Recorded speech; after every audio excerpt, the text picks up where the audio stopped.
Carl Levin of the Senate said that Apple sought out the holy grail of tax avoidance. Right now, that's legal. Should it be? Well, probably not, but the fact of the matter is that Congress has created a very intricate system, and companies can be expected to take advantage of it. So it's a question for Congress, not for Apple. Okay, well, Jesse, I want to bring you into this conversation because you've covered all sorts of companies from Google to Yahoo to Cisco to Dell on their treatment of taxes on overseas earnings. Is what Apple is doing that much more worse than what any of the other tech companies are doing? Well, it's pretty similar to what they're all doing. I mean, you know, broadly speaking, what all these companies do is they figure out ways to get profits out of the U.S., classify them as foreign profits, and then once they're foreign profits, get them into a tax haven like Bermuda or the Cayman Islands. I mean, the sheer amounts of money at stake here with Apple are huge just because Apple is such an enormous company. But, you know, substantively, it's very similar to what these other companies do. That doesn't make it right. And also, you know, I think it's careful, you know, kind of in terms of saying it's legal, the broad framework of companies shifting profits overseas is legal. They're permitted to do that. Mm-hmm. The amount they shift and their methods for shifting it are the subject of constant disputes with the IRS and tax authorities across the world. So it's not, we shouldn't just assume that the results are okay. Jesse, are we going to see some sort of coordinated action among countries? It sounds like the U.S. can't really go at this alone if we're talking about foreign governments and overseas earnings. Right. So, I mean, right now, well, I mean, there's kind of two answers. Right now, the OECD, which is a government-funded, essentially a government-funded think tank in Paris, funded by governments around the world, is in the midst of a big project that it's going to present to the G20 in July to deal with profit shifting and tax avoidance by big companies. That said, there actually probably is quite a bit that the U.S. could do on its own. I mean, the report on Apple includes a number of recommendations, many of which have been things proposed by the Obama administration, and including some things proposed by the Republican chairman of the House Ways and Means Committee, Dave Camp, and none of them have gone into effect. The reality is the U.S., by being such a big company and being home to some of these big multinationals, probably could do a lot on its own. Well, I want to bring this back to Scott Galloway and to Tim Cook specifically. How does he come out of this looking better? He doesn't. Professor Rosenblum's correct. There's nothing wrong with Apple taking advantage of tax loopholes. Where Apple is screwed up here is bragging about it and raising the concern and complaining about it. If you're able to have some of the lowest tax rates in the world while being the most profitable company in the world, you don't go in front of Congress to complain about it. So what does he do to come out looking like a leader of the industry? I mean, there's been a lot of criticism that he's kind of shirked back.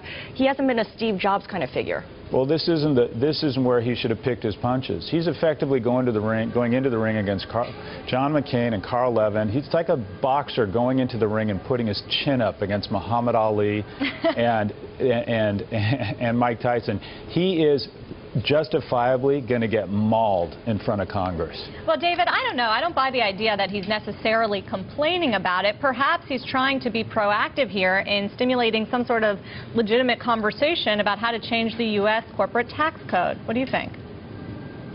Well, the companies have been pushing for some time for what they call reform, which is really reduction in taxes. And I think Apple will use this occasion to push for a territorial system and perhaps a lower corporate tax.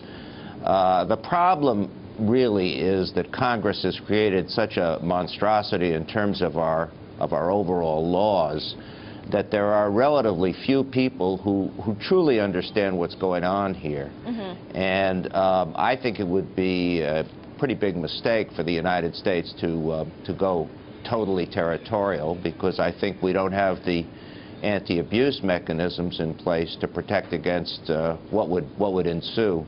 Also, the big missing picture here is that the Revenue Service has been systematically starved by Congress for decades, and they just cannot stand toe-to-toe with the multinationals on these kinds of issues. David, there's been a lot of urging for a tax holiday for repatriated earnings. There was, of course, one given in 2004. That didn't work out so well. What are the lessons learned from that for this time around? My sense is that the lesson has been learned that the money brought back to the United States on that amnesty doesn't really serve the nation very well. I have the impression that liquidity of multinationals is not the big problem in the United States. That's not what's keeping us from increasing jobs.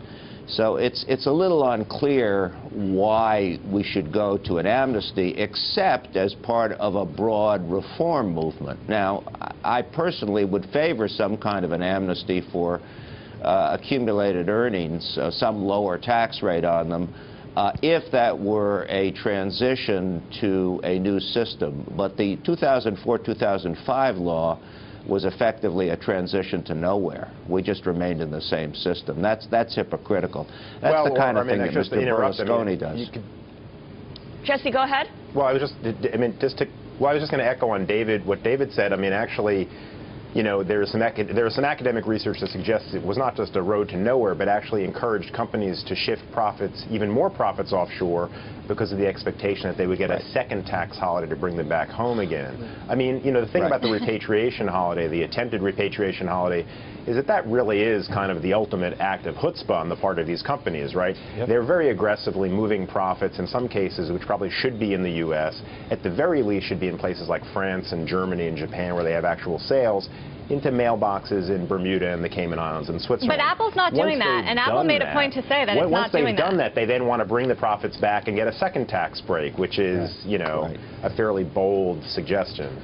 Look, the bottom line here, and John Wild, to you, perhaps, 35%, that is the U.S. corporate tax rate. How broken is America's tax code for corporations? America's tax code for corporations and for, you know, and for individuals has been broken for a long time. But, you know, can I mean, that's not in dispute. But I mean, one point I just want to add to here. Senator Levin made this point yesterday during a conference call with reporters. And a lot of this is going through Ireland. I think that's where a lot of the that's where most of the focus today is going to be. You know, how they were using Ireland specifically to do all the profit shifting.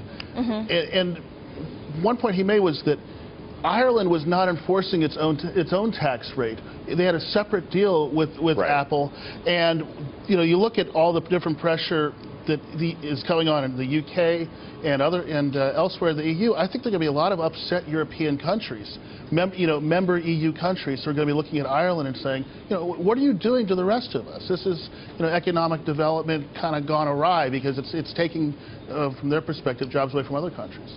A lot gone awry. The funny thing here is. Go ahead, very quickly. Yeah, I'm sorry not to interrupt John, but, well, just that, you know, Ireland basically was known for years as a place that was trying to attract jobs in manufacturing with a low tax rate. It's essentially morphed into a very different kind of tax system. Right. What Ireland now is doing is enabling companies to move. The tax appeal of Ireland is that it helps companies move profits into mailboxes, not that it gets low taxes on stuff that actually happens in Ireland. Apple demonstrates this, and Google demonstrates this as well.